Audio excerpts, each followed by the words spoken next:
Selamat datang ke channel Cikgu Nas.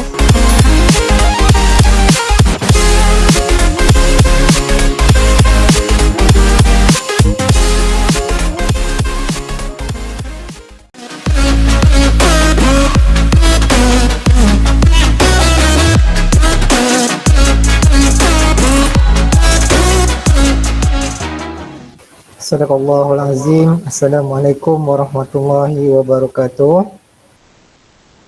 Waalaikumsalam Cikgu. Okey, baik. Boleh dengar suara saya dengan jelas ataupun tak dengar? Macam mana ya? Jelas, Jelas Respon? Cikgu. Okey, baik. Jelas, Cikgu. Sebelum kita mulakan, saya nak jemput siapa tadi saya minta bantuan Syarif Qadawi untuk memimpin bacaan doa untuk kita mulakan sesi pembelajaran pada hari ini. Syarif Qadawi ada tak? Ada, Cikgu. Ada, boleh saya mempersilakan Syarif untuk memimpin bacaan doa. Dipersilakan. A'udzubillahi minasyaitonirrajim. Bismillahirrahmanirrahim. Allahumma aftah alaina hikmataka wanshur alaina min khazaini rahmatika ya arhamar rahimin. Rabbi syrah li sadri wa yassir li amri wahlul 'uqdatam min lisani yafqahu qawli. Allahumma inna nas'aluka ilman nafi'a wa rizqan thayyiban wa amalan mutaqabbala. Allahumma la sahla illa ma ja'altahu sahla wa anta taj'al wazna idza syi'ta sahla. Wa sallallahu ala sayyidina Muhammad wa ala alihi wa sahbihi wa barik wa sallim. Walhamdulillahi rabbil alamin. Amin ya rabbal Amin. Amin ya rabbal alamin. Terima kasih kepada Syarif Qadawi atas pimpinan bacaan doa alamin. buat kita untuk hari ini. Alhamdulillah, insya-Allah hari ini adalah merupakan sesi pembelajaran kita secara atas talian untuk kali yang terakhir ber-PDPR InsyaAllah bermula pada minggu hadapan kita akan sudah pun bermula dengan sesi pembelajaran secara bersemuka. Jadi untuk makluman semua saya terangkan sedikit berkaitan perjalanan bagaimana pelaksanaan pembelajaran bermula daripada minggu hadapan. Okey, mungkin di kalangan awak semua dah pun maklum tetapi saya tetap akan sampaikan juga supaya tidak ada berlaku kekeliruan. Okey, takut-takut nanti mungkin ada guru-guru lain dia terangkan cara pendekatan mata pelajaran adalah mungkin sedikit berbeza berbanding ataupun dibandingkan dengan mata pelajaran yang lain. Okey, jadi mungkin cara pendekatan geografi kaedah dia lain, untuk mata pelajaran lain juga kaedahnya berbeza. Okey, baik. Untuk mata pelajaran geografi, insya-Allah bermula pada minggu hadapan kita akan laksanakan kelas dah pecah mengikut tingkatan masing-masing. Okey, jadi ada kemungkinan kita akan lihat bagaimana pendekatan yang boleh dilaksanakan sekiranya anda masih berminat untuk belajar bersama-sama. InsyaAllah kita akan saya nak dengar feedback daripada anda semua ya. Tolong bagi maklum balas supaya saya tahu bagaimana pelaksanaan dengan mata pelajaran yang lain. Okey, untuk geografi saya akan buat begini. Ada kemungkinan kita akan buat pembelajaran secara hybrid. Okey, pembelajaran secara hybrid ni yang mana pada minggu mana-mana kumpulan yang hadir, mana-mana kumpulan yang hadir ke sekolah, saya akan mengajar secara PDPC di sekolah dan ada kemungkinan mungkin pada masa yang sama kita akan buat juga kelas Google Meet. Okey, mungkin macam inilah saya mengajar di depan dan saya buka ruangan Google Meet. Okay, jadi kepada siapa yang ingin masuk belajar dekat dalam kelas pada waktu seperti yang dijadualkan dekat jadual kelas masing-masing adalah dipersilakan. Okey, kalau kata saya tak berminat, saya nak tidur ataupun nak rehat ataupun nak buat tugasan lain, saya tidak ada masalah, tidak ada paksaan. Okey, jelas semua? Jelas Cikgu. Jelas okey, baik, alhamdulillah. Jelas, Cikgu. Saya kena dengar respon daripada anda semua sebab hari ini saya bersiaran langsung daripada sekolah, jadi tak dapat nak gunakan kaedah green screen. Jadi kemungkinan hari ini pergerakan dia mungkin agak kekok sikit lah sebab saya terpaksa share entire screen. Okay, jadi tak boleh nak buat seperti sebelum ni. Saya tak boleh nak masuk dalam dalam pembentangan yang dekat belakang saya tu. Okay, jadi kaedah dia pada hari ni adalah berlainan sebab saya bertugas pada minggu ni. Okay, jadi kita cuba belajar balik. Terlebih dahulu saya minta maaf pada minggu lepas saya terlibat dengan vaksinisasi di Dewan Ibn Abbas. Saya terlupa jam pada ketika itu dah pukul 10. Okey, lepas tu bila saya tengok Telegram ramai yang PM saya mengatakan kelas sepatutnya telah pun bermula. Okey, saya maklumkan kembali minggu lepas saya terlepas pandang, saya minta maaf banyak-banyak. Rasanya mungkin 5 bulan kita ber-PDPR, rasanya baru minggu lepas lah kot yang ada sedikit gangguan ya. Saya minta maaf daripada pihak saya. Okey, jadi insyaAllah pada hari ini kita akan cuba untuk teruskan sesi pembelajaran kita berdasarkan, saya akan kongsikan gambaran slide presentation. Kalau tak nampak minta tolong respon ya. Sebab saya minggu ni dia agak berbeza daripada minggu-minggu yang sebelum. Jadi saya tak tahu apa benda yang anda lihat. Okey, saya akan cuba sharekan screen dan di bahagian sebelah share screen tu adalah ruangan chatting untuk Google Meet. Boleh nampak semua? Minta tolong respon. Boleh cikgu. Boleh nampak Boleh, Boleh cikgu. nampak tak ruangan chat tu? Boleh Boleh cikgu. Boleh Nampak cikgu. cikgu. Yalah. Okey, insyaAllah hari ini kita akan masuk kepada, saya tak risau sangat sebab ini adalah merupakan bab yang terakhir. Okey, memandangkan sepatutnya kita ada lagi lebih kurang tempoh sebulan untuk kita habiskan, tapi tak apa, kita cuba habiskan juga. Dan untuk minggu-minggu yang akan datang, insyaAllah kita akan cuba buat latihan latih tubi ataupun kita cuba untuk mengemaskini pentaksiran bilik darjah yang telah pun diamanahkan kepada kita untuk kita laksanakan semuanya. Saya mengambil maklum sebab ada sebahagian daripada anda semua yang tidak hadir secara atas talian. Okey, jadi kita akan ambil peluang bila dah bersemuka tu kita akan cuba lunaskan hutang-hutang yang tertangguh tu, mana yang kita tertinggal, mana yang kita tak lengkap, kita akan cuba untuk selesaikan. Okey, sebab ini adalah pentaksiran untuk diri anda sendiri. Baik, kita tengok kepada bab yang ke-10 iaitu teknologi hijau. Okey, sebenarnya untuk tajuk ni ada intro sebenarnya, video untuk pengenalan kepada teknologi hijau, tapi saya dah cuba untuk berkali-kali mainkan video tu tapi tak dapat. Mungkin ada kemungkinan disebabkan oleh masalah line di sekolah. Okay, mungkin masalah line dekat sekolah ni agak lambat. Jadi kecewa jugalah kan. Okey, boleh tak saya nak dengar respon di pihak awak semua, adakah suara saya bergema ataupun dia berulang-ulang kali dengar? Boleh tak tolong respon? Jelas cikgu. Jelas cikgu. Sebab Clear saya cikgu. terpaksa gunakan speaker daripada laptop, jadi saya kena dengar daripada awak. Sebelum ni saya pakai yang earphone tu. Okey, baik, kita teruskan kepada sesi pembelajaran kita. Kita lihat ada 5 subtopik, ada 5 subtopik dekat dalam tajuk bab yang ke-10 ini. Yang pertama kita lihat standard pembelajaran yang akan kita pelajari. Sepatutnya tajuk ni kita dah belajar pada minggu lepas.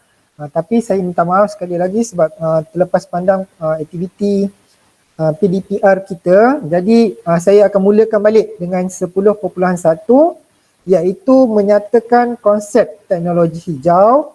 Yang kedua ialah menerangkan apakah ciri-ciri produk teknologi hijau. Dan yang ketiga menunjukkan contoh produk teknologi hijau. Okay, kalau kita perhatikan dekat sini kita ada 5 subtopik, tapi kita akan cuba untuk pergi setakat yang sempat sahaja. Okay. Baik, ni ada, sebenarnya kita ada video tapi tak dapat nak mainkan video ni. Okay, sebelum terlupa saya nak, kalau boleh, kalau ada soalan-soalan yang saya tanya ataupun mungkin ada yang nak bertanya, tolong gunakan ruangan chat. Kalau tak nak gunakan ruangan chat, boleh terus secara lisan. Okay, kita tengok kepada subtopik yang pertama iaitu konsep teknologi hijau. Apakah dia teknologi hijau? Okay, kita ambil secara mudah dia.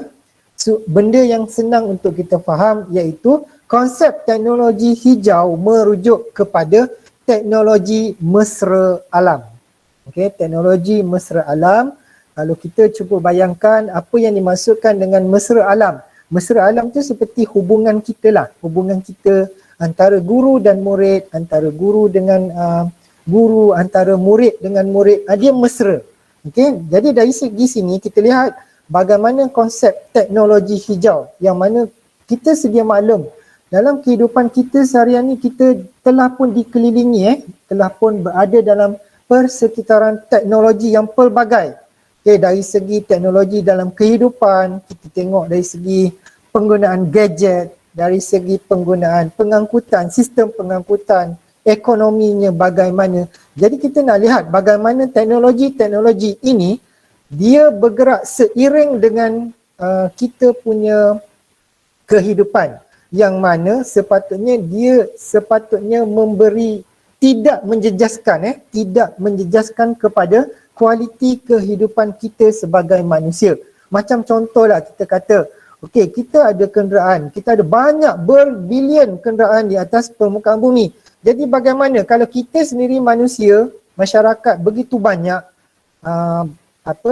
termasuk juga dengan sistem pengangkutan, kalau katalah setiap orang menggunakan sistem pengangkutan, dia akan menyumbangkan, dia akan menimbulkan pelbagai isu, pelbagai isu, sama ada isu yang baik ataupun isu yang buruk.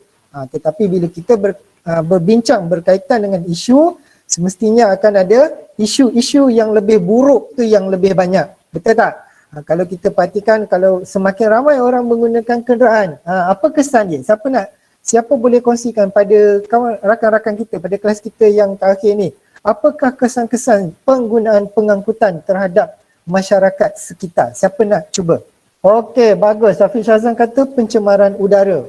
Daripada apa tu? Pencemaran bunyi daripada penggunaan kenderaan itu sendiri. Jadi bagaimana konsep teknologi hijau ni nak membaik pulih kerosakan-kerosakan. Saya istilahkan sebagai kerosakan akibat daripada sistem pengangkutan tadi. Bagaimana kita nak menghasilkan satu teknologi atau satu sistem pengangkutan yang dapat mengelakkan atau dapat mengurangkan pencemaran udara dan juga pencemaran bunyi. Melalui apa? Melalui teknologi hijau. Okey, baik, kita lihat apakah yang dimaksudkan dengan konsep teknologi hijau. Okey, kalau berdasarkan penyataan ini dia kata, yang kita boleh faham di sini berdasarkan istilah dan juga konsep yang diberikan, teknologi hijau adalah merupakan pembangunan apa-apa dah, dari segi kenderaan, penggunaan teknologi itu sendiri dan juga aplikasi produk, peralatan serta sistem untuk memelihara alam sekitar dan juga sumber semula jadi. Sebagai contoh, nanti bila awak naik tingkatan 3, awak akan belajar berkenaan dengan hidupan liar, awak akan belajar berkenaan dengan tumbuh-tumbuhan, awak akan belajar berkaitan dengan sumber semula jadi. Dari situ nanti kita akan dapat lihat bagaimana benda-benda ini semua kita harus jaga dan bagaimana. Dari tingkatan 2, kita akan mula dengan basic dulu, secara asas dulu. Apakah dia teknologi hijau? Bila kita dah belajar teknologi hijau ni, nanti naik tingkatan kita 3 nanti, awak akan dapat hubung kaitkan dengan tajuk-tajuk yang akan kita pelajari pada tahun hadapan, insyaAllah. Okey, kita lihat di sini dia kata, teknologi hijau dapat meminimumkan ataupun mengurangkan kesan negatif daripada aktiviti manusia. Kita dapat cuba untuk mengurangkan. Kita bukanlah dapat melenyapkan terus, tidak. Sekurang-kurangnya kita dapat sama ada mengelakkan, meminimumkan ataupun mengurangkan kesan negatif tu. Kalau satu ketika dulu, macam contoh kita lihat bagaimana terlalu banyak penggunaan kenderaan di jalan raya. Jadi bagaimana langkah-langkah kerajaan mengurangkan kesan tersebut? Siapa nak bagi idea ataupun nak bagi pandangan bagaimana awak lihat kerajaan cuba untuk mengurangkan kesan negatif tu? Kita di Malaysia sebagai contohlah, nak tengok anda punya pandangan. Siapa yang dapat lihat apa dia sebenarnya peranan kerajaan? Apakah kerajaan dah buat untuk mengurangkan kesan negatif ni? Siapa nak sumbangkan idea dia? Silakan. Boleh respon melalui mesej, boleh respon secara lisan, tidak ada masalah. Kita santai-santai je, belajar macam biasa, jangan risau, saya tak ada marah-marah. Siapa nak bagi pendapat dia, silakan. Ada tak? Takkan dah semua gotel maruku kot. Awal lagi ni. Paling mudah je, apa yang kerajaan laksanakan? Boleh respon tak? Cuba raise your hand, saya nak lihat. Semua ada ke waktu ni? Saya risau pula kan tiba-tiba hilang semua ni. Tolong raise your hand, saya nak lihat. Sudah, mana semua ni? Ada. Boleh tak? Saya nak cuba cikgu. Ya, cuba respon. Terhadap soalan saya, apa peranan kenderaan yang awam kerajaan laksanakan untuk membantu mengurangkan kesan negatif terhadap alam sekitar? Pengangkutan. Apa yang kerajaan cuba buat? memperbanyakkan kenderaan awam. Bagus. Okey, itu adalah salah satunya, iaitu memperbanyakkan ataupun menyediakan sistem pengangkutan awam. Kenapa? Sebab nak elakkan daripada terlalu banyak pengangkutan di atas jalan raya. Ni kita belajar ni ada kaitan sebab kita nak belajar berkenaan dengan teknologi hijau. Okey, kita lihat kepada poin yang ketiga. Kita bertanggungjawab bagi memastikan generasi akan datang dapat menikmati kualiti hidup seperti yang kita nikmati sekarang ataupun lebih baik. Siapa generasi akan datang tu? Generasi akan datang tu adalah bermula daripada generasi awak semua. Awak nanti awak akan bekerja, awak akan ada keluarga, awak akan ada anak-anak. Dari situlah nanti awak akan dapat lihat kesan yang awak lakukan sekarang ni akan memberi kesan kepada generasi akan datang. Kalau katalah di peringkat anda sekarang tidak mempunyai nilai-nilai murni yang tinggi, jenis tak kisah, lantak dia lah nak buat pencemaran ke apa ke. Ada kemungkinan satu masa akan datang, generasi anak-anak awak nanti mungkin tidak akan dapat menikmati apa yang akan kita ada sekarang. Sekarang ni cukup satu contoh saya bagi berkaitan dengan COVID. Apa benda yang awak lihat, saya nak dengar daripada perkongsian anda semua. Apa benda yang awak lihat yang Allah dah bagi selama hari ni, tiba-tiba rasa macam tertarik nikmat tersebut. Apa dia? Ni nak cerita pasal menikmati kualiti hidup. Apa nikmat yang kita dah biasa hidup, biasa hidup dalam keadaan yang normal, tiba-tiba Allah tarik benda tu. Siapa nak kongsi? Udara luar. Jadi dah 2 tahun COVID ni, takkan tak tahu lagi. Respon lah, saya cakap seorang ni. Intan mana Intan? Intan ada tak hari ni Intan? Udara luar rumah cikgu. Udara di luar rumah, jadi macam mana tu? Apa benda yang awak dapat lihat nikmat yang Allah tarik setakat ni? Iaitu kebebasan kita menghirup udara yang diberikan. Elok je cikgu, macam biasa je. Awak tengok sekarang ni. Sekarang ni kita tak lagi macam dulu. Bebas nak pergi ke mana-mana saja tanpa pakai pelitup muka. Jadi itulah sebenarnya salah satu nikmat. Kalau ikutkan daripada jauh kita jumpa kawan dah nampak, dah kenal dah orang tu siapa. Tapi bila pakai mask, semua dah pasal tengok kenyek-kenyek mata tengok dulu ni siapa. Sekarang ni dah ditariklah nikmat-nikmat tu kan. Macam kita dah bebas nak bergaul, nak duduk dekat-dekat pun dah jadi menjadi satu kesalahan. Menjadi satu kesalahan kerana kita terpaksa mengikut SOP. Tu antara nikmat-nikmat dia. Antara nikmat lain, kita tak dapat balik kampung, kita tak dapat lagi dah nak bersalam-salam, kita tak dapat nak berpeluk-pelukan dengan sanak saudara ataupun rakan-rakan. Tidak macam dulu kan. Sekarang ni kalau kita dah kembali ke sekolah minggu depan, jangan nanti awak berpeluk-peluk dengan kawan mentang-mentang dah lama tak jumpa kan, 5 bulan tak jumpa, peluk-peluk. Tu akan ditegur, akan diperhatikan, akan ditegur, dan itu adalah menjadi salah satu kesalahan. Tak ada salah dari segi hukum, tidak. Menjadi kesalahan dari segi pelanggaran SOP itu saja.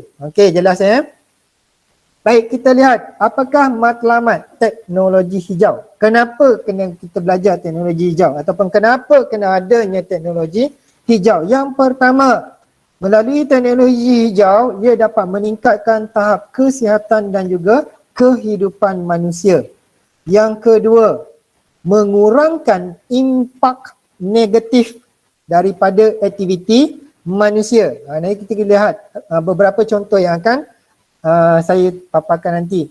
Okey, yang ketiga, melindungi ekosistem semula jadi. Ekosistem tu apa? Ekosistem ni merujuk kepada semua benda lah, saling kebergantungan. Okay, kalau di hutan, kebergantungan antara hidupan dan juga tumbuh-tumbuhan. Okay, hidupan liar dan juga tumbuhan. Dari segi ekosistem kita sebagai manusia juga, kita pun ada ekosistem. Okay, saling kebergantungan. Kita memerlukan makanan, makanan juga perlu untuk diproses menjadi makanan dan sebagainya.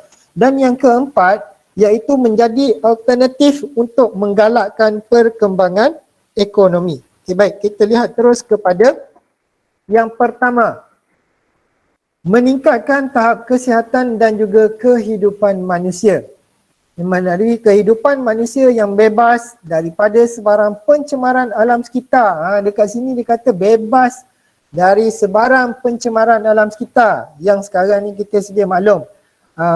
2020, 2021 barulah kita dapat menikmati sedikit perubahan akibat kualiti udara, kualiti air, kualiti tanah yang lebih baik berbanding sebelumnya. Kenapa? Siapa nak respon? Siapa boleh bagi respon? Apa pula cikgu ni mengarut? Kan nak kaitkan tahun 2020 dengan 2021 ni kualiti udara, air dan tanahnya semakin baik. Siapa nak respon? Silakan. PKP. Okey, Hafiz Azam kata PKP. Apa kaitannya Afiq? Siapa nak respon? Silakan. Ramai ni ada dekat 40 orang ni. Siapa nak respon? Afiq dah bagi clue iaitu PKP. Kurang penggunaan kenderaan. Kurang penggunaan kenderaan. Okey, lagi? Tiada pencemaran seperti pencemaran udara daripada kilang disebarkan. Okey, kita tengok satu lah. Mungkin kalau anda mungkin tak perasan kot. Okey, masa tahun 6 dulu nak UPSR kan. Masa tahun awak tahun 6 tu, apa yang paling banyak berlaku pada tahun ketika itu? Siapa ingat? Jerebu. Jerebu, bagus. Okay. Kenapa tu? Disebabkan oleh pencemaran alam sekitar. Okay, nak kaitkan balik dengan Afiq kata PKP tadi. Bila kerajaan mengeluarkan arahan, okay, pelaksanaan perintah kawalan pergerakan. Semua manusia tak boleh bergerak, tak boleh pergi kerja, tak boleh rentas daerah, tak boleh rentas negeri. Apa yang berlaku sebenarnya? Kualiti udara, kualiti bunyi dan juga air menjadi semakin baik. Disebabkan apa? Sebenarnya itulah dia, aktiviti-aktiviti manusia yang menyumbang, yang memberi kesan negatif terhadap alam sekitar. Kita lihat di situ Okey, dari segi sini bagaimana teknologi hijau ini membantu. Nanti akan kita lihat balik semula yang dimasukkan dengan aplikasi, penggunaan aplikasi dan sebagainya nanti. Okey, yang kedua dia kata manusia dapat menikmati kehidupan yang lebih berkualiti dan juga sihat. Bila PKP, kilang tak dibenarkan beroperasi, kita tak boleh nak pergi kerja, tak boleh nak buat apa-apa. Kualiti air dekat sungai, kualiti udara dekat langit semakin bersih dan juga berkualiti. Tu dia punya kesan-kesan baik dia. Tapi kita pun tak sanggupkan. Berapa lama kita nak hidup dalam keadaan PKP? Nanti sekarang kita tengok dia tak boleh balik kampung lagi dah. Sebab apa PKP kan? Tak boleh rentas negeri, tak boleh rentas daerah. Sampai bila? Jadi kerajaan pun telah pun melonggarkan peraturan PKP. Jadi sekarang ni dah boleh rentas negeri, dah boleh pergi shopping mall, awak pun nanti akan lengkap 2 dos. Maksudnya dah boleh bebas lah, dah boleh bebas pergi ke pasar raya dan sebagainya. Tapi COVID-19 dia tak kira awak ada 2 dos ke, awak jadikan vaksin tu makanan hari-hari ke. Kalau nak kena, tetap kena. Dia tidak kata awak dah lengkap 2 dos, awak jadi kebal macam Superman ke, tidak.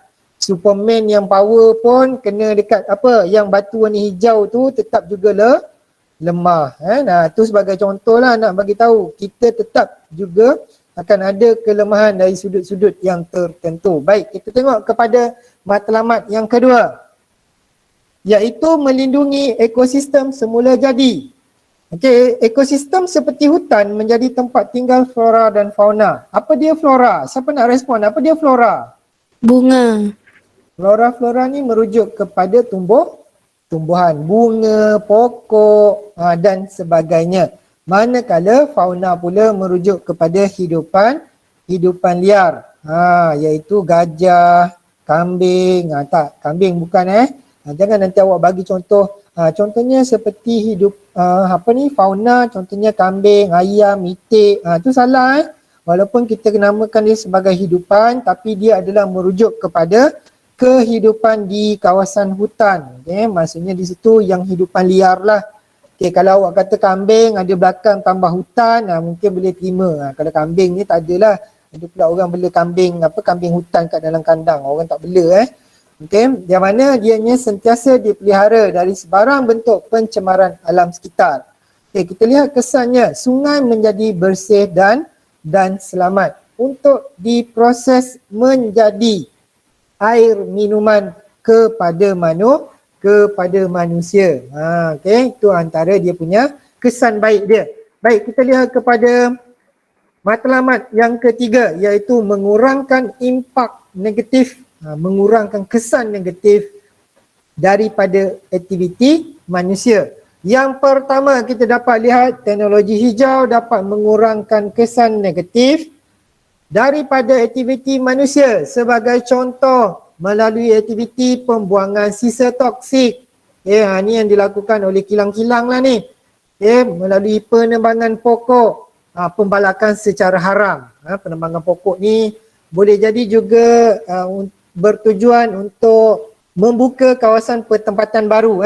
Contohnya nak buka kawasan bandar, kawasan taman perumahan baru. Kita terpaksa mengorbankan sesuatu, iaitu melakukan penebangan pokok. Tapi nanti kita akan kaitkan bagaimana teknologi hijau dan juga pembangunan lestari dia seiring. Nanti kita akan belajar insyaAllah.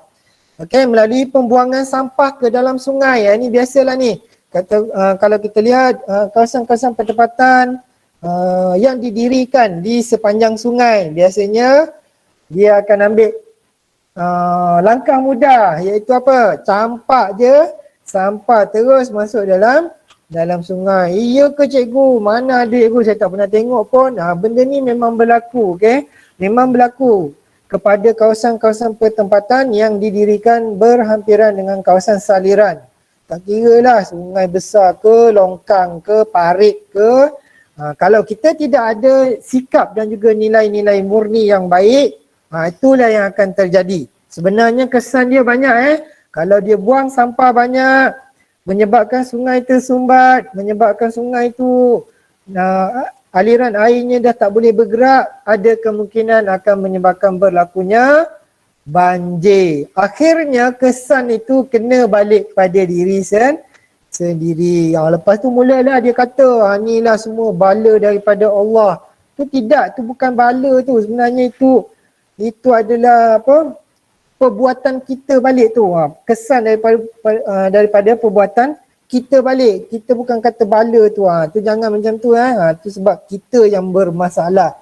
Allah dah bagi kita kehidupan yang baik, tapi kita tidak jaga dengan sebaiknya. Dan juga pembebasan asap kilang dan juga kenderaan. Baik, sampai sini jelas ke? Boleh tolong respon? Jelas cikgu. Jelas baik.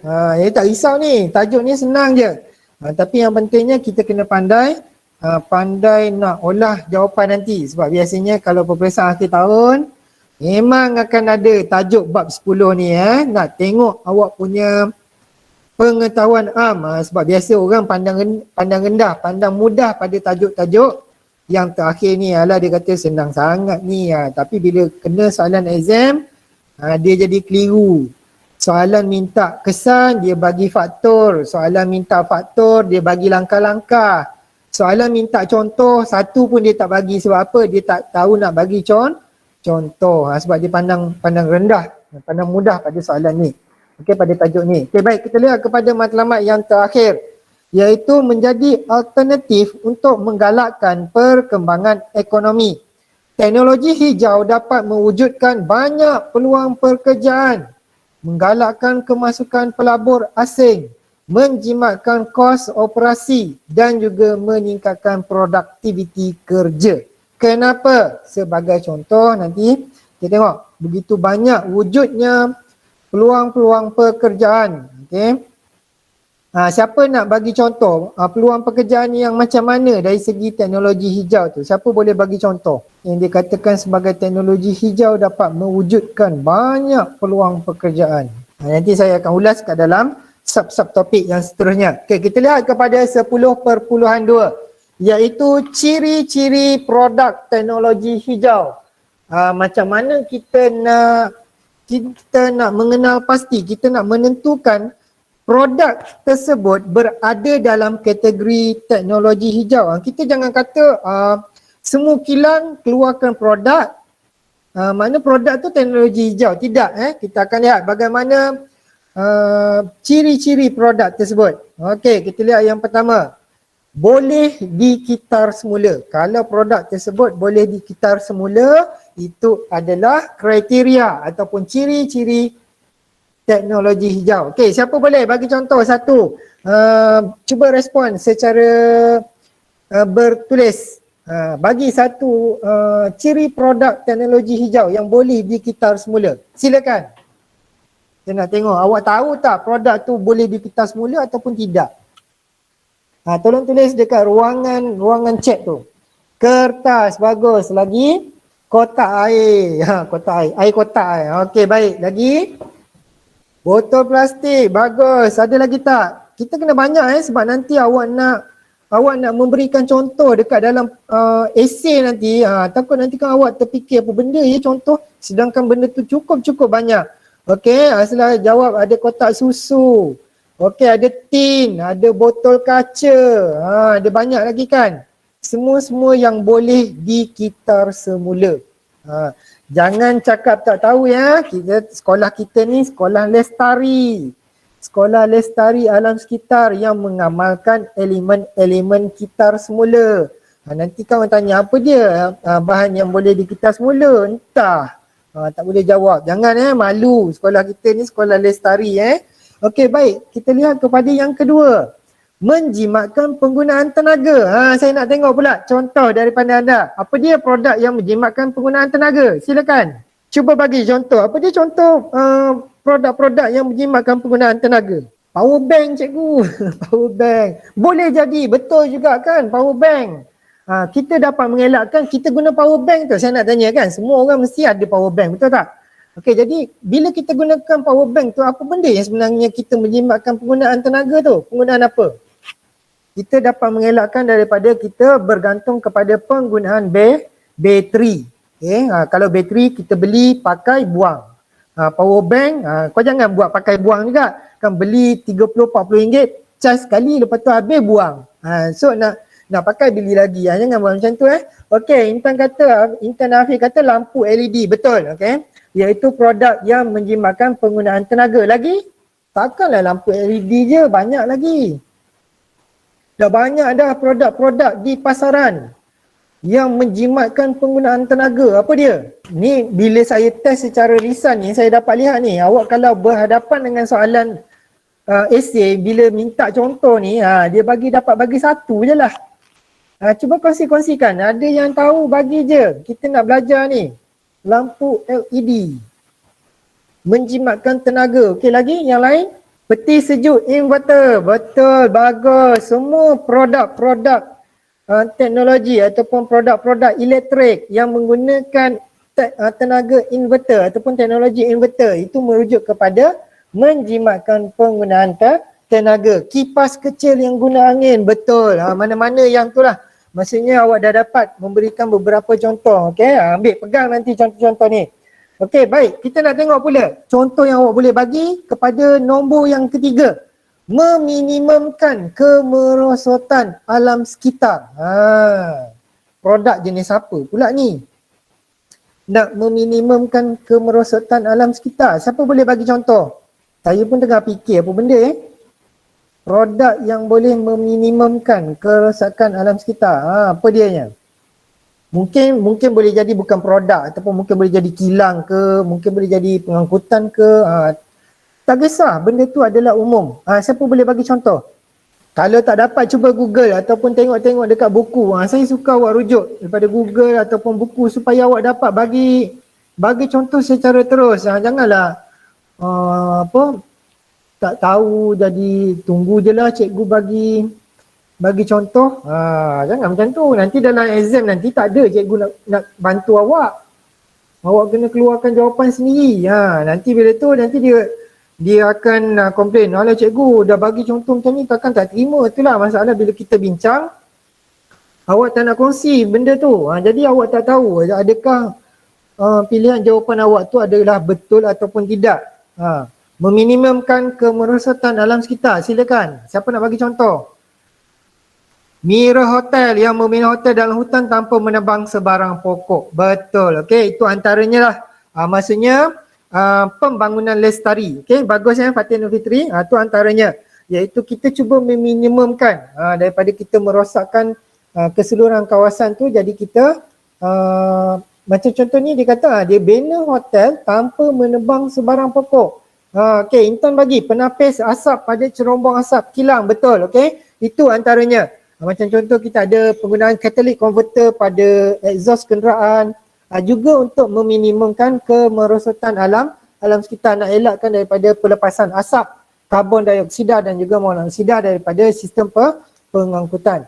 Okey, kita lihat kepada yang keempat, penghasilan produk melalui inovasi. Apa dia? Yang dah join group inovasi tu, apa bendanya? Inovasi ni tidak semestinya satu produk yang baru. Dia boleh jadi kaedah yang lebih baik ataupun menghasilkan produk itu sendiri. Apa dia? Penghasilan produk melalui inovasi. Apa bendanya? Awak kalau dengar inovasi, masuk grup inovasi, cikgu ajak bertanding inovasi. Apa benda inovasi tu? Nak hasilkan produk inovasi apa ni? Siapa ada contoh? Pernah tak lihat, biasanya ni geng-geng RBT lah ni. Mungkin RBT ada buat projek.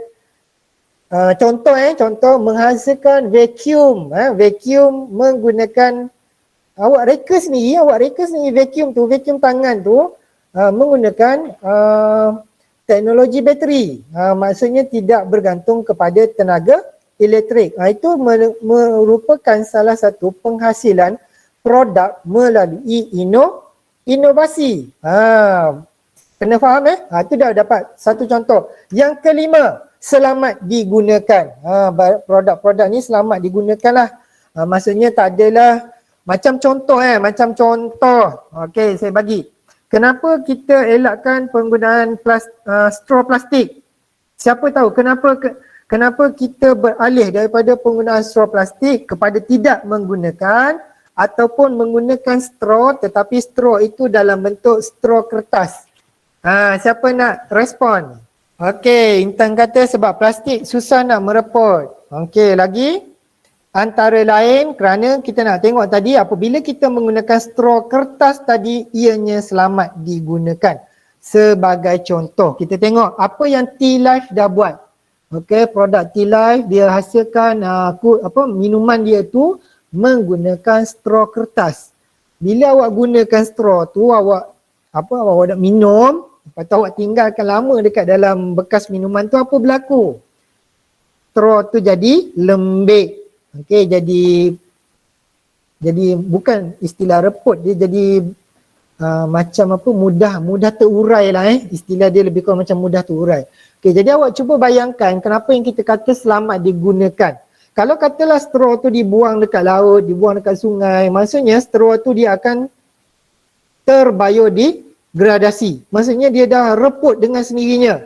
Jadi tak ada isu lagi dah benda tu mungkin tersumbat dekat dalam hidung penyu, mungkin tertelan oleh burung, mungkin tertelan oleh ikan dan sebagainya. Jadi kalau kata penyu tu tersumbat ke hidung pun, straw kertas tu akan musnah, akan hancur dengan sendirinya. Jadi penyu akan selamat. Okey, baik, yang keenam, kadar pembebasan gas rumah hijau rendah. Ni melalui penggunaan apa ni? Kalau dulu-dulu banyak penggunaan tin aerosol ataupun racun serangga. Jadi bagaimana dia produk teknologi hijau ni? Kalau kita lihat bagaimana sebagai contoh, tin aerosol, tin yang kita gunakan untuk bunuh nyamuk, bunuh lipas. Okey, apa langkah-langkah kilang ni nak cipta produk teknologi hijau? Daripada yang berasaskan gas dan juga minyak, kilang-kilang ni keluarkan produk dia. Kalau siapa pernah tengok, dia masih lagi istilah aerosol, tapi spray nyamuk dia tu berasaskan air. Okay, berasaskan air. Dia tidak lagi berminyak. Jadi nyamuk tetap juga akan mati. Okay, jadi dia mengelak ataupun mengurangkan pembebasan gas rumah hijau. Yang ketujuh, penggunaan tenaga boleh diperbaharui. Saya nak dengar, saya nak tengok contoh daripada anda semua. Apa dia penggunaan tenaga boleh diperbaharui? Solar, bagus. Lagi? Kena bagi ni contoh ni, banyak contoh. Memang sangat banyak contoh dia.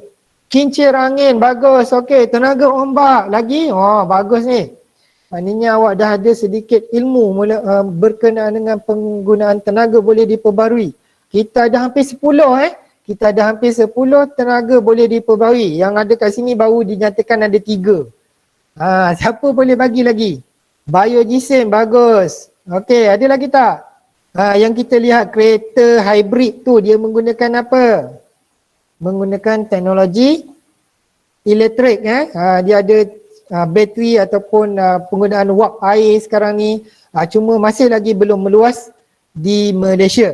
Baik, yang ke-8, piawai produk yang tinggi. Piawai ini merujuk kepada kebolehtahanan dia lah. Okay, mana kita ada piawai dia, standard dia.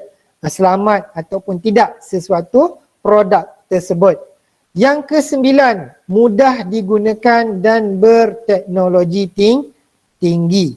Apa benda produk yang mudah digunakan ni? Sebagai contoh kita lihat ada banyak. Sekarang ni produk-produk yang berteknologi tinggi. Dia bila kita cuba untuk menghasilkan sesuatu produk daripada yang lama tu kepada yang baru, dan yang baru tu lebih selamat, lebih baik, lebih mesra alam, tu dia termasuk dalam ciri-ciri produk teknologi hijau. Nanti awak cuba cari contoh dia.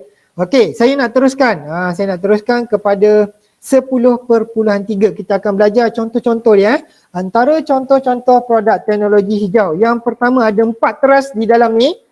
Okey, berkaitan dengan tenaga, sosial, alam sekitar dan juga ekonomi. Awak kena pegang ni. Yang pertama, dari segi tenaga, kita dapat mengurangkan penggunaan tenaga bahan api fosil yang boleh memberi kesan buruk kepada alam sekitar. Okay, ini yang pertama. Mempromosikan kecekapan guna tenaga. Macam mana tu kecekapan guna tenaga ni?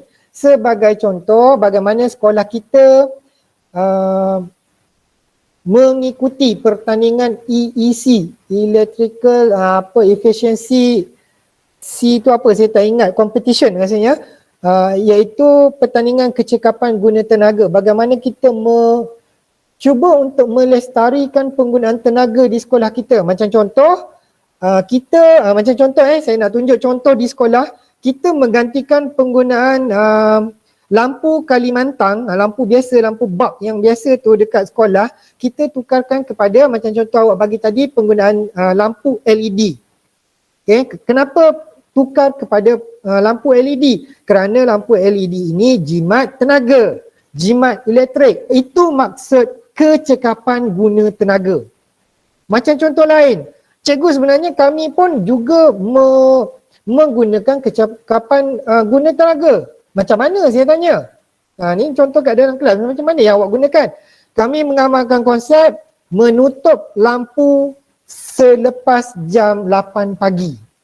Itu adalah sebagai salah satu contoh kecekapan guna tenaga. Kita menjimatkan penggunaan tenaga elektrik. Habis tu dari segi macam mana? Kami bergantung kepada apa? Kepada sumber cahaya matahari yang masuk terus ke dalam bilik darjah. Okay. Kalau kita nak banding dengan contoh yang diberi, dia kata contoh kenderaan hybrid. kenderaan elektrik, kenderaan gas asli dan juga NGV serta penggunaan tenaga biodiesel. Ini mengelakkan kebergantungan daripada sistem pengangkutan yang menggunakan bahan api fosil, yang menggunakan petroleum, yang menggunakan diesel. Okey, jadi kita beralih kepada penggunaan kenderaan hybrid. Okey, boleh faham ya? Tak ada respon ni, tidur semua ke? Boleh faham Boleh cikgu. Okey, baik, kita tengok. Inilah antara contoh-contohnya. Contoh-contoh penggunaan kereta hybrid yang dah pun semakin meluas. Kenapa? Kalau kita lihat, kalau anda pergi ke pasar raya utama, contohnya di mana di Aeon, contohnya di IKEA, jadi di lapangan terbang antarabangsa Kuala Lumpur, jadi parking khas untuk kenderaan elektrik, ataupun untuk green environment vehicle, kenderaan mesra alam, diutamakan berhampiran dengan pintu masuk utama. Jadi kalau katalah awak ni jenis orang yang nanti kan kalau pergi cari parking kat pasar raya cukup susah, pusing 3-4 kali pun tak ada parking, tapi dekat ruangan parking green vehicle tu ada kosong, awak tak boleh masuk. Kalau nak masuk juga kena pakai kereta hybrid. Kau pakai kereta hybrid, pergi je masuk, tak ada masalah. Turun je kereta terus pintu utama. Tu keistimewaan dia. Okey, menggunakan kenderaan NGV. Terpaksa pasang tabung khusus, tabung khas dekat dalam kenderaan. Okey, melalui penggunaan bas elektrik. Dekat Seremban pun ada, iaitu bas nadi kita. Bas nadi kita tu juga menggunakan teknologi, dia bukan elektrik. Kalau tak silap saya, dia menggunakan teknologi NGV. Tu yang di Negeri Sembilan. Kalau yang dekat Putrajaya, betul. Putrajaya menggunakan bas elektrik. Okey, kita lihat. Ni dari segi bagaimana jimatnya menggunakan NGV berbanding petrol. Okay, awak tengok dalam jarak jumlah kilometer yang sama, beza penggunaan petrol memakan kos sehingga RM40. Tetapi melalui penggunaan NGV, kos dia hanya RM16. Jumlah penyibatan dia lebih daripada 1 kali ganda. Ni awak cuba bayangkan, kalau lah awak terpaksa travel datang ke sekolah, setiap hari kos minyak dia RM40, jadi awak dapat jimat RM24 setiap hari. Kali dengan 20 hari datang ke sekolah, 24 kali 2, awak akan jimat lebih kurang RM480 sebulan. Itu adalah satu jumlah yang cukup besar. 400 hingga RM500 sebulan. Kali dengan setahun, 5 kali 12 dapat berapa? Dapat jimat RM6,000. Tu dia punya beza. Baik, kita tengok yang seterusnya. Saya tak nak tunjuk yang inilah. Nanti lambat. Okey, kita tengok alam sekitar. Produk teknologi hijau membantu mengurangkan kesan kepada alam sekitar. Sebagai contoh, plastik biodegradasi. Yang mana macam contoh plastik yang mudah reput dan juga terurai berbanding dengan plastik biasa yang memakan masa sehingga ratusan tahun. Yang kedua, dia kata menggunakan baja kompos yang mesra alam. Apa dia baja kompos? Baja kompos ni lebih merujuk kepada baja urea ataupun penggunaan baja yang menggunakan najis haiwan ataupun menggunakan sisa-sisa reputan tumbuh-tumbuhan. Okey, berbanding penggunaan baja kimia yang mana dia dapat meningkatkan kandungan gas rumah hijau di udara. Dan saya rasa yang ini awak semua dah faham kan? Bagaimana rasanya dalam sains pun mungkin ada belajar kot. Wallahualam. Okey, baik, kita tengok. Inilah antara ciri-ciri plastik biodegradasi. Kalau kita lihat sekarang ni, Maiden dah banyak gunakan plastik ni. Siapa yang beli barang, simpan dekat dalam beg plastik Maiden ni, tak sampai setahun, 2 tahun lepas tu awak tengok, beg plastik dia tu jadi apa? Beg plastik dia mereput dengan sendirinya. Di situ kita dapat lihat Maiden telah pun berusaha untuk menggunakan plastik dengan ciri-ciri mesra alam. Ni antara contohnya lah, awak boleh tengok lah contoh-contoh yang ada. Ni antara kesannya, kesan antara penggunaan beg plastik biasa dan juga beg plastik biodegradasi. Yang mana dia kata kalau plastik biasa ni jika dibakar dia menghasilkan gas karsinogen. Wallahualam ni gas apa ni. Okey, kemudian dia kata salah satu yang boleh menyebabkan kanser. Ni tak adalah pula orang bakar plastik lepas tu kau hidu benda tu kan, itu mengarut sangat lah tu. Mungkin juga disebabkan oleh kita mungkin terhidu, mungkin terhidu. Kalau terhidu tu dia kata ada kemungkinan boleh menyebabkan kanser. Mengambil masa 100 hingga 500 tahun. Lama tu bang. 100 tahun tu paling sikit untuk terurai, bukan 100 hari, 100 tahun. Kita mati tak hidup balik pun tak terurai lagi kan. Okey, berbanding dengan plastik biodegradasi mengambil masa lebih kurang 3 bulan untuk terurai dengan sendirinya dan juga mesra alam. Okey, kita lihat pula penggunaan baja kimia berbanding baja kompos. Baja kimia mencemarkan alam sekitar dan juga mencemarkan sumber air. Tanaman terdedah dengan bahan kimia boleh menyebabkan membahayakan kesihatan manusia. Manakala baja kompos mesra alam, tanahnya juga boleh menjadi subur. Tanaman selamat dimakan kerana tidak mengandungi bahan kimia. Kita lihat yang ketiga. Menjimatkan kos dalam jangka masa panjang. Memandangkan sumber tenaga yang digunakan adalah sumber semula jadi. Sumber ini tidak mencemarkan alam sekitar dan boleh digunakan secara berterusan. Contohnya melalui penggunaan panel fotovolta. Apa benda panel fotovolta tu ataupun fotovoltaik? Iaitu merujuk kepada panel solar tu yang kita tengok. Macam contoh awak pergi kat kedai RM2 ada kalkulator solar. Awak pergi kat kedai RM2 ada yang apa, yang pokok tumbuh-tumbuhan tu bila kena cahaya matahari dia boleh bergerak-gerak. Itu panel solar iaitu panel fotovolta. Nama lain dia. Okey, di Malaysia adalah amat sesuai untuk menjana tenaga solar. Kenapa? Kerana kita di Malaysia menerima pancaran cahaya matahari sekurang-kurangnya lebih kurang 7 jam sehari. Berbanding dekat negara-negara lain tak sesuai. Kenapa? Mereka mungkin jauh daripada garisan khatulistiwa dan ada sebahagian negara yang mengalami banyak musim. Ada masanya dekat beberapa buah negara waktu siangnya tak ada langsung, okay? Waktu malamnya 24 jam. Jadi tak sesuai. Dekat Malaysia ni agak sesuai, okay? Ni antara contohlah panel solar yang dipasang di atas bumbung ataupun yang dinamakan sebagai fotovolta. Yang mana sel yang terdapat pada panel solar suria berfungsi untuk menukarkan cahaya matahari kepada tenaga elektrik dan tidak memerlukan bateri. Dia sebenarnya daripada cahaya matahari tu dia memerangkap haba. Daripada haba itulah baru dia tukar menjadi tenaga elektrik. Awak jangan salah faham nanti kan saya risau awak kata cahaya matahari ni boleh keluarkan elektrik. Tidak, dia sebenarnya dia melalui pancaran cahaya matahari ni dia menghasilkan haba.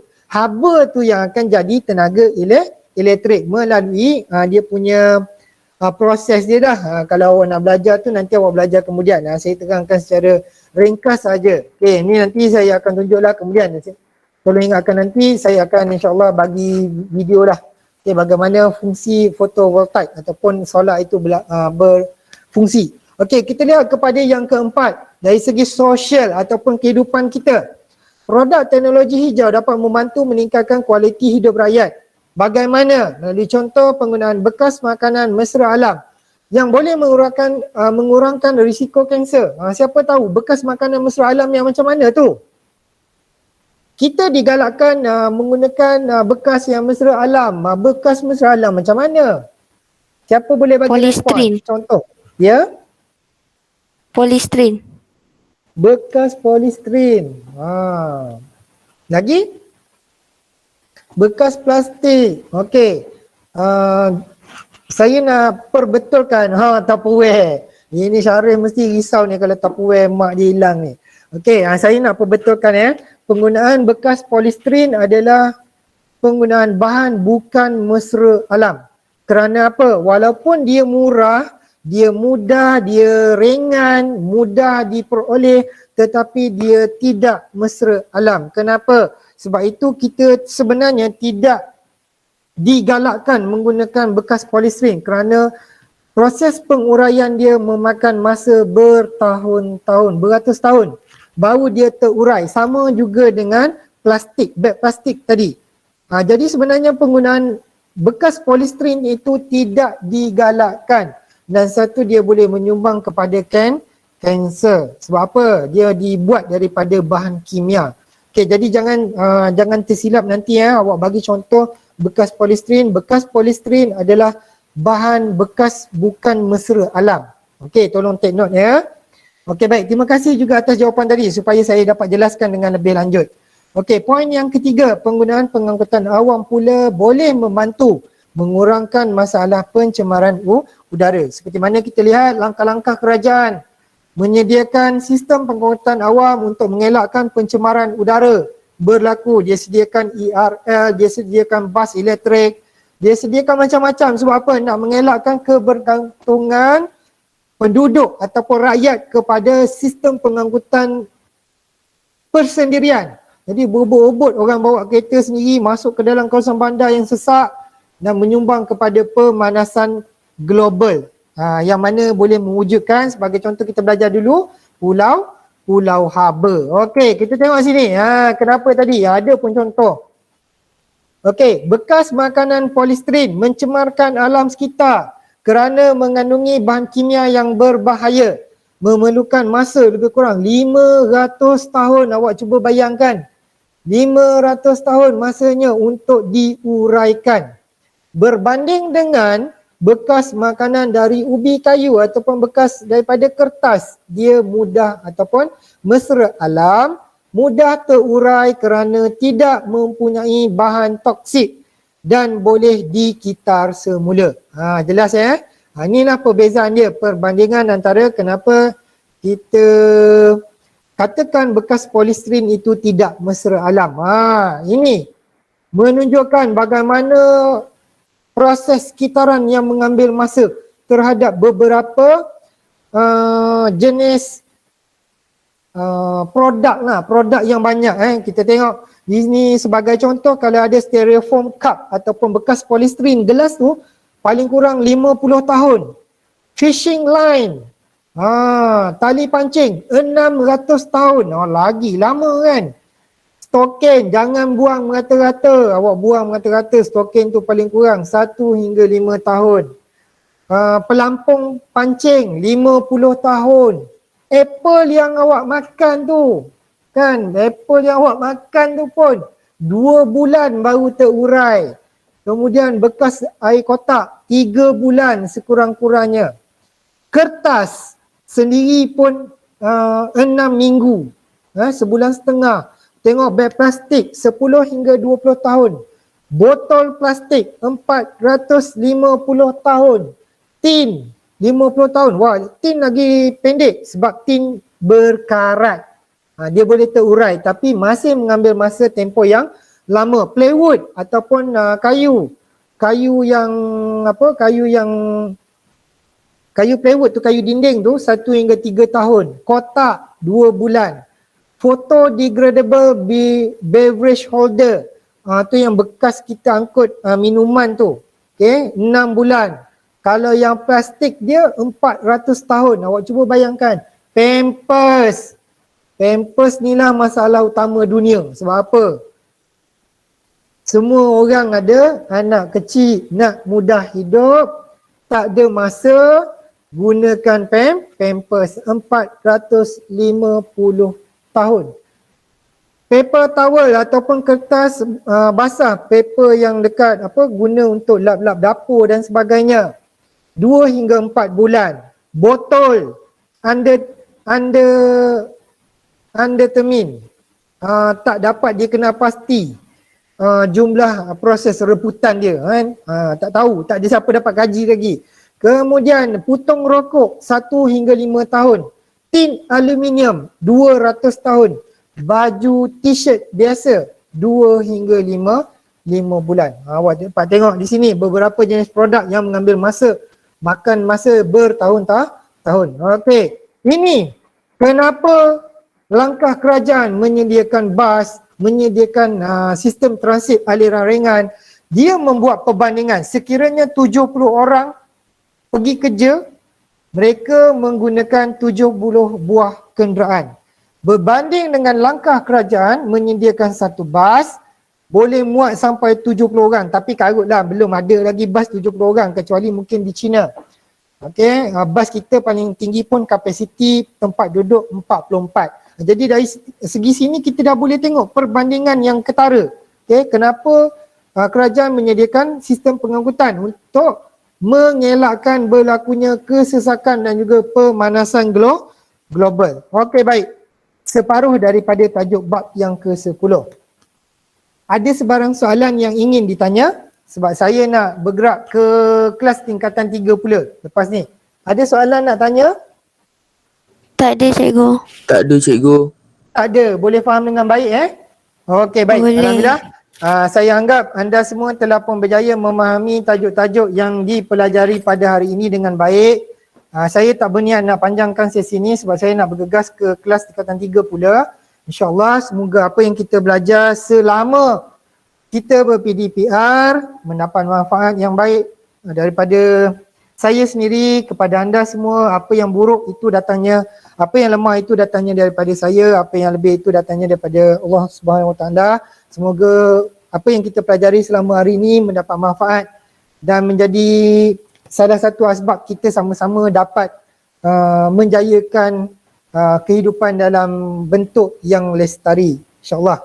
Okey, kalau tidak ada apa-apa, saya tutup sesi kelas pada hari ini dengan tasbih kafarah dan juga surah Wal-As. Subhanakallah wa bihamdika asyhadu an la ilaha illa wa astaghfiruka wa atubu ilaik. Bismillahirrahmanirrahim. Wal-As innal insana lafi husn illa allazina amanu wa amilus solihat wa tawasaw bil haqq wa tawasaw bis sabr. Assalamualaikum warahmatullahi wabarakatuh. Terima kasih semua atas kehadiran sepanjang tempoh PDPR kita selama hari ini. Terima kasih sekali lagi daripada saya. Sekian, terima kasih. Assalamualaikum warahmatullahi wabarakatuh. Waalaikumsalam. Terima kasih cikgu. Terima kasih cikgu. Terima kasih. Terima kasih cikgu. Terima kasih cikgu. Ya, sama-sama. Baik, terima kasih cikgu. Jumpa nanti insyaAllah. Ya, sama-sama insyaAllah. Jaga diri semua. Boleh cikgu? Ya.